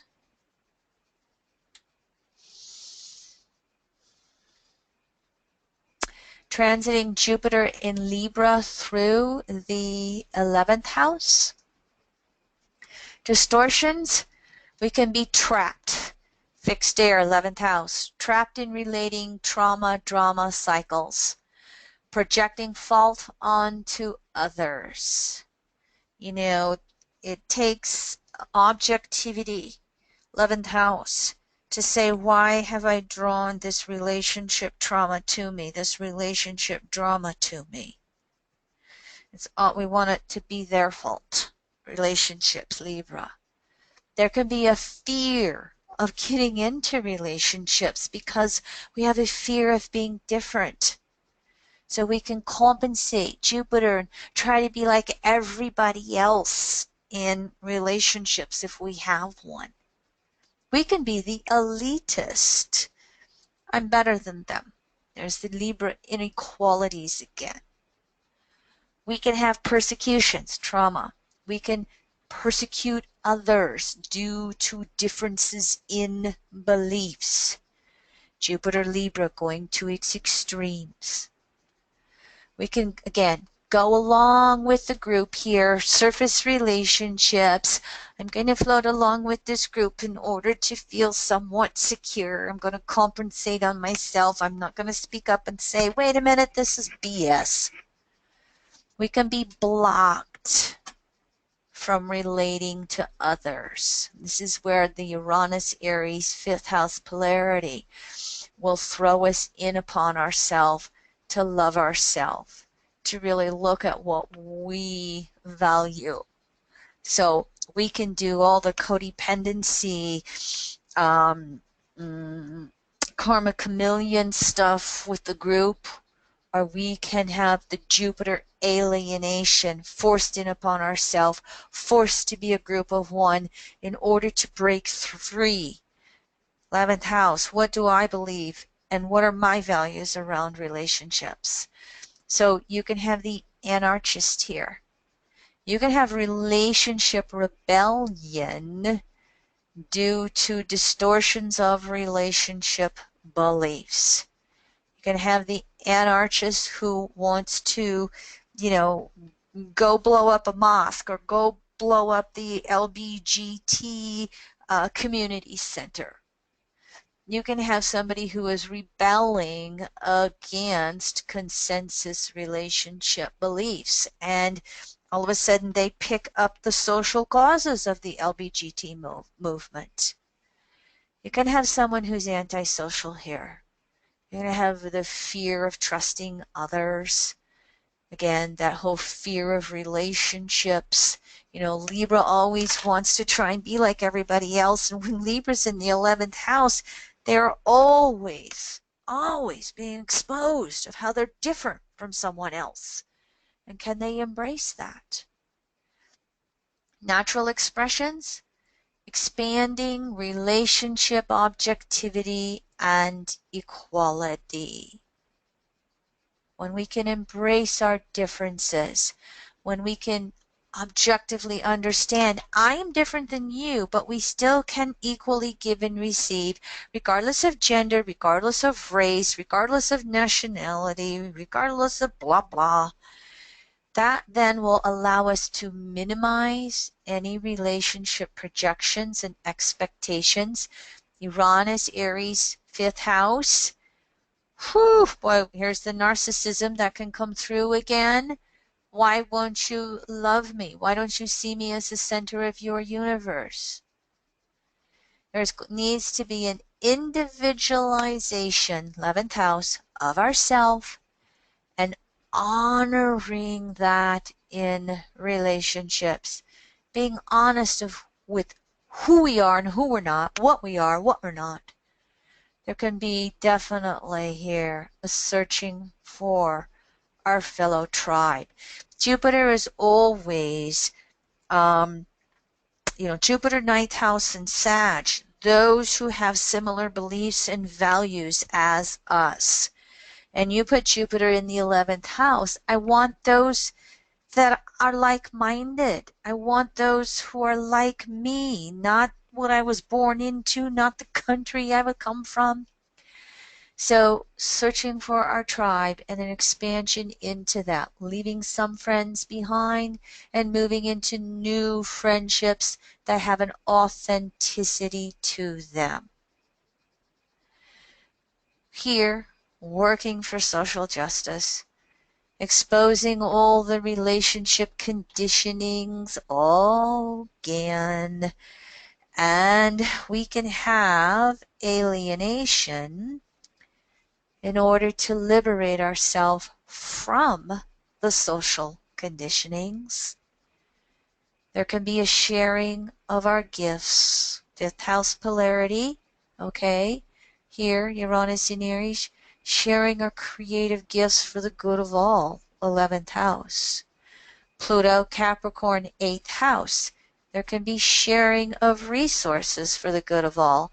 The extremes of the elitist is hoarding resources, while you have family members that are living in poverty. I don't know the details, so I'm going to give two examples. I just happened to see a little blip a month ago or so ago, and I have no idea what her chart is, but if any of you have ever I got into American Idol because I had a kid who came through it. So yes, Leroy and I followed it through after he moved on. And I remember the season that Mariah Carey was a judge. It was the same season as Nicki Minaj, and they were a cat and a dog. But Mariah Carey has this diva personality. She is marrying a multi-billionaire from Australia. She has more resources than she knows what to do with. And her sister was arrested for prostitution here in the last month up in the Northeast. And I thought, Jesus, okay, so is she that stingy? Or has she just said, I'm not going to enable you anymore if you won't get sober, clean up your act, and at least take care of your own sense of self and resources? We don't know which extreme that is, but it just reminds me kind of here of these symbols that are going on. So the traumas and the dramas can be all over the place. And again, intimate relationships, friendships, social justices, Pluto Capricorn, 8th house, sharing resources or not sharing resources. Who knows what the context of the scenarios will be. So finally, transiting Jupiter in Libra through the 12th house.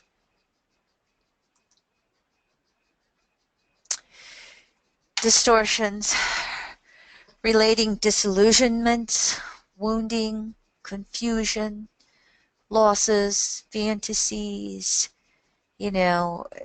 Jupiter, Libra, 12th house, they can just start to float.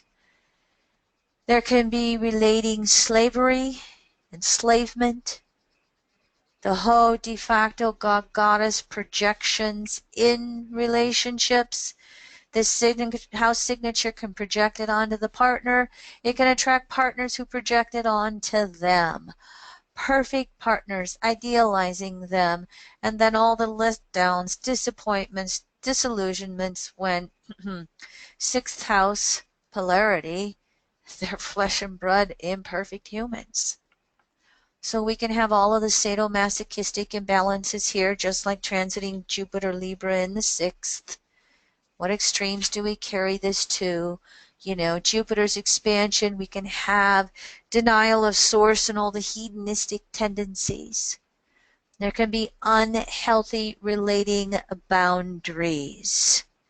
If you notice that about Libra in general, and no offense, but sometimes the Pluto and Libra generation, you start getting into a conversation with them and you start to give some of those words and body languages and signatures to close off a relationship, and they step further into your space, or they carry on the conversations even more. And of course, if you like me, and you've heard me say this before, finally I just abruptly, first house polarity, or Aries polarity to Libra, say, okay, we're done, this is enough, got to close it for now, and hold that healthy boundary. So we can go to the extremes of unhealthy boundaries here. We can present ourselves as a savior for another.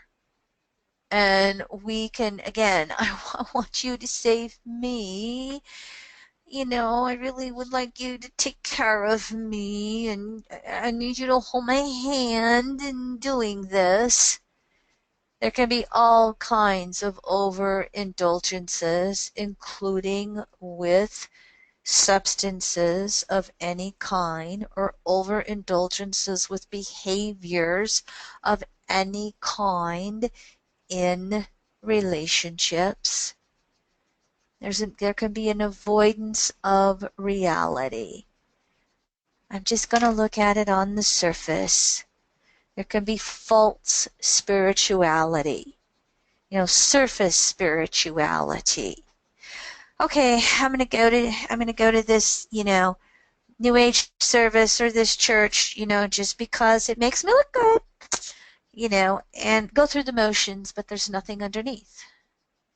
So, naturally expressing, recognizing there are no substitutes for source and no substitutes for a relationship with source. Libra, 12th house. Absolute honesty with self and others. Again, Libra 12th, you put Jupiter in there. Boy, karma chameleons. These are the actors of the zodiac. Who would you like me to be in order for you to like me? You know, these are, again, natural actors of the zodiacs that can just, you know, make themselves multimillionaires. Or maybe karmically, because they've been such actors, you know, or hedonistic with resources, maybe they can't hold on to resources. That could be there too. So there has to, again, you know, the 12th house is absolute responsibility. We are co-creators of our universe, consciously or unconsciously. The 12th house is the totality of everything that came before. So whatever's going on in relationships for Jupiter transiting through Libra, when it's in the 12th house, we have absolute responsibility for it. There cannot be the victimization. So if I'm feeling that going on, what did I do to co-create it, consciously or unconsciously? Having healthy boundaries with others, as well as healthy substances. Again, going over to that Uranus in Aries 6th house polarity, the ability to initiate. No, the bag of potato chips isn't any good. The 6-pack of beer doesn't help me the next morning. There is the evolution of I use the word humble, you know, realistic, honest, authentic, the natural shaman for others. This is somebody who can be such a good listener that they are natural healers of the zodiac. They are natural, God, what do you call it when they, they're natural channelers. They're natural channelers. They can bring that energy through. So they have to, you know, have those healthy boundaries with others. The imbalance is the shaman who makes everybody codependent upon them versus the natural shaman that teaches healthy boundaries and healthy self-reliance. Helping others recognize their own self-connection to source. Here again, soulmate relationships can go on when both parties are sincerely and honestly working to spiritually progress their own souls. A willingness to do whatever is necessary to release the relationship karma. And then walking that divine path with others in whatever way it's necessary. Again, not allowing others to become codependent upon us. Not becoming codependent upon others. Recognizing the relationship with Source comes first. Walking that path and balancing it with others. I would also say that with this T-square going on and Pluto Capricorn in the 3rd house, intuiting what to say and what not to say in your shamanistic skills. In other words, being able to intuit where a soul is at and what are they ready to hear and what are they not quite yet ready to hear. And having discernment here with those factors so that you don't blow out their psychic antenna in your own egotistical sense of being, important. So can you see here? Honesty, healthy boundaries to the nth degree that you can recognize. And then you are a relationship shaman and helping others to casual encounters in the grocery store to, deeply intimate encounters with a soulmate or, friends or co-workers, when to be of service to another and when not to be of service to another, allowing them to learn it themselves. All right, I did it. The moral arc of the universe is long, but it bends towards justice. Martin Luther King. That is my Jupiter in Libra slide for you next year. And may it give you some comfort with all of the extremes going on in this presidential election. It is my hope and intent that as we get past this Mercury retrograde in Virgo, we might have some sanity come through this election. Again, save the date. Next August 21st, a total solar eclipse of the sun in our backyard, Pahasapa Black Hills. 2.5 minutes of total darkness.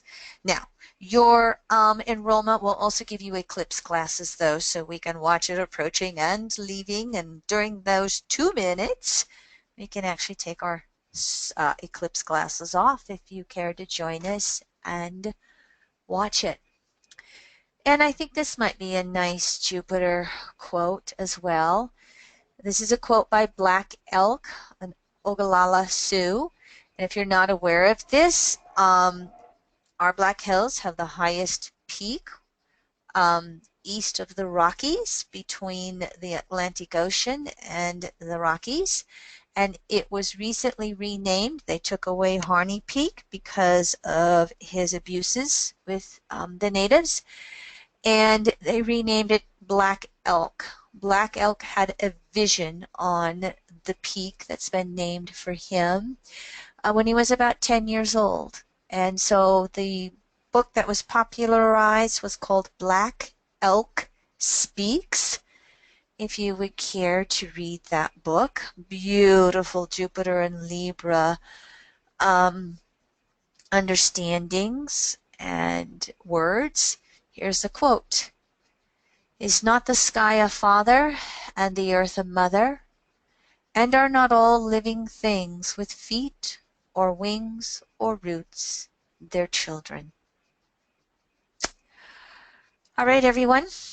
Any questions or comments from anybody before we close off for the evening? I have not listed any fall, winter classes other than the free Mercury retrograde in middle December, although I am thinking of doing some public webinars on planetary pairs. And my intuitive ponderings right now, instead of popular planetary pairs, I'm kind of wanting to do it a little more Virgoic processing. I'm thinking of possibility of starting with Pluto the Soul and doing a planetary pair of course, we can review Pluto in the nodal axis, those of you who know EA, and then looking at the Sun-Pluto planetary pair, Moon-Pluto planetary pair, Mercury-Pluto planetary pair, and not so much in a set time period pushing through it, but just kind of ebbing and flowing as my schedule allows, and taking a a few years to maybe really work through systematically, all the planetary pairs. That might take longer than a few years. But anyway, that one's just been popping into consciousness lately as I consider, extra classes in the cold fall, winters, northern hemispheres when it's really easier for me to teach because it's dark outside. All right. Thank you, everyone, for sticking around. Leroy, any comments, questions? Well, just, a lot of the regulars are on this webinar tonight. I guess we could invite some feedback or maybe some suggestions to put in the box about what everybody out there might want. So MediaMonk at evolutionaryastrology.net, and That's a Bill and good I point. will discuss that. Yeah, that's a very good point. And if you care to give me some feedback on this two-part Jupiter in Libra webinar series, I would appreciate some feedback and or endorsements as we do a little marketing of that to the general public over this next year. Thank you all so much for being willing to listen to what my Jupiter in Libra natally has to say and teach. I appreciate each and every one of you and your attendance and inspiration. All right, everyone. See you next time.